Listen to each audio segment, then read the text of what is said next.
When Eric Little and nearly 2,000 other people entered Weishin-Camp in March 1943, uncertainty and fear were the order of the day. No one knew how the Japanese would treat them, how long they would be imprisoned, or even who would win the war. And as time passed, anger, boredom, and even despair became greater enemies than fear. One of the internees penned these words: Weishin, the test. Whether a man's happiness depends on what he has or what he is, on outer circumstances or inner heart, on life's experiences, good and bad, or on what he makes out of the materials those experiences provide. I was 9 when I went into camp, and it's quite interesting actually, because I can always recall being herded together in the old British Army barracks and being made to walk along the road to the station.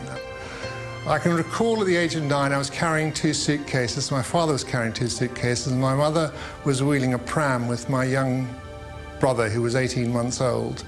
It was in many ways frightening. We went down on the train not knowing what would be at the other end, having heard a great deal about what had happened in Asia in camps and so forth and so on. We didn't trust the Japanese one bit. We arrived there and were taken by trucks to the compound, knew nothing about it, and came in and noticed, needless to say, the barbed wire. We noticed the guns. I remember thinking, my God, I'm walking in here and I'm not going to be able to get out. Now this was a, what shall I say, beautifully equipped mission compound built in the early part of the century. The buildings were in good shape, but there was nothing in them. All the pipes had been torn out, of course. The furnaces had been torn out, and so forth and so on. There was no running water. There was no heating. There was no nothing. The camp was a mess, but probably the major part of that were the latrines. They were overflowing, smelling, unpleasant.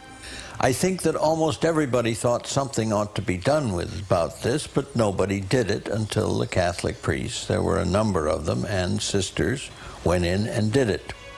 In the camp, there were no Chinese coolies to do the hard labor, no servants to cook and clean.